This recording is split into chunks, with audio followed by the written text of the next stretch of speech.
aggregate what they can do with PST effects. And we talk about What's up, world? It's your man BT. I'm back with another video, and I want to speak with you about a very good book. I got this book, The Message by Ta-Nehisi Coates, as soon as it was released. It did take me a while to finish it. Look at all these notes. I got a ton of notes in this really small book, but it was a nonfiction book by Ta-Nehisi Coates, and I do try to get a little bit more nonfiction. I throw nonfiction in there. It's not the read candy that fiction is, but I do enjoy a good nonfiction read. It does work for me. So let's talk about Ta-Nehisi Coates, because this book is all over the place. It's all over the internet. It's all over social media. Everyone's talking about this book. He's been on all of the networks. He's been arguing. People have been throwing shade. People have been all over Ta-Nehisi Coates over his views, and it's just such honest writing. I don't know what problem the world has with honesty. You can't bring about change in this world without having a measure of honesty. We have to be honest. And I get it. I think that people have a serious problem with reading, hearing, and accepting the truth. For some reason, you cannot bring up terrible things that people have done throughout history or talk about what's going on today unless do it with a measure of political correctness. And I think that he does that. There are very different ways of telling a story, and I think that as a journalist, he has the right to tell the story the way he wants, or to express his opinions the way that he wants. Yes, he talks about his trips. He's talked about his trip to South Carolina. He talks about how there is basically a shrine dedicated to the Confederacy, which is a shrine dedicated to white supremacy. It's just what it is. A big statue of Bill Tillman. He was a governor, he was a U.S. senator, and he was in favor of lynching. He actually said that in the assembly. That's the reality of it. For him to actually get up there and say, yes, this U.S. senator, this governor wanted to write black people out of the Constitution, he has a statue up. Somehow people have a problem with that. I don't understand how anyone can have a problem with that. That is a problem in South Carolina, and this is just him speaking about a trip that he took to South Carolina. So if people have a problem with it, it's their problem, right? Answer the question, why would people have a problem with that? Okay. He took trips to Dakar in Senegal.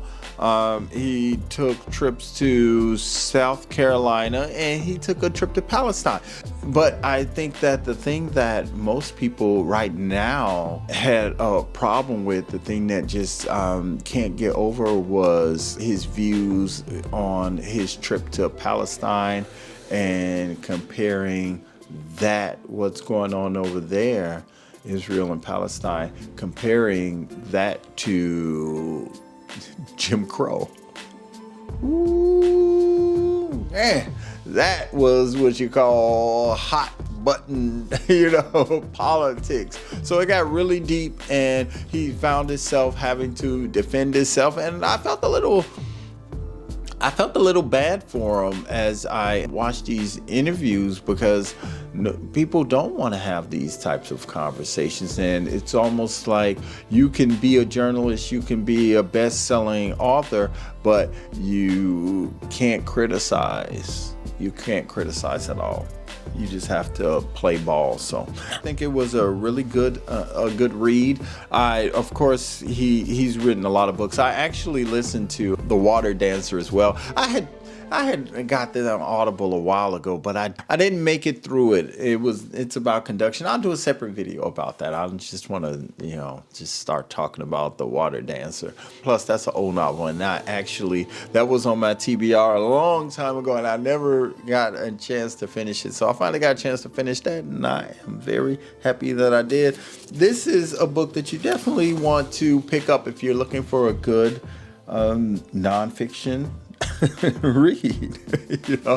So that's my review. It's short and sweet. It was very powerful. It was emotional. It was, you had to just feel a little bit sorry for him. I mean, seriously, you had to feel a little bit sorry for him. I gave this 4 out of 5. If you're gonna rate nonfiction like that, I gave it a solid 4. I love his writing. I love his honesty. I love his humor. I love that he can transcend. He can speak on these platforms to these powerful people. He can speak to these situations that are going on in the world, but he can also speak about rock hemp.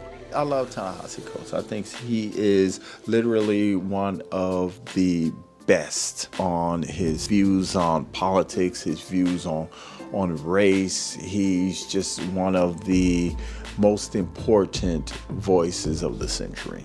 So that's my review on The Message by Ta-Nehisi Coates. You can pick it up if you choose.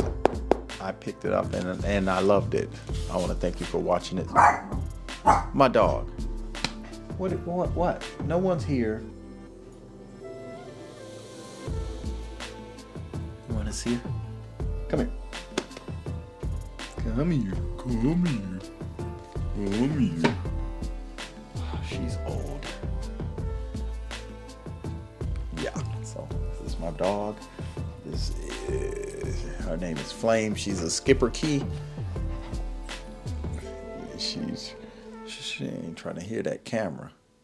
She'll give you a kiss, but she ain't trying to hear that camera. Let me see if I can hold her up for you guys. She has gray hair. Get down, Flame. Already fed her. Okay.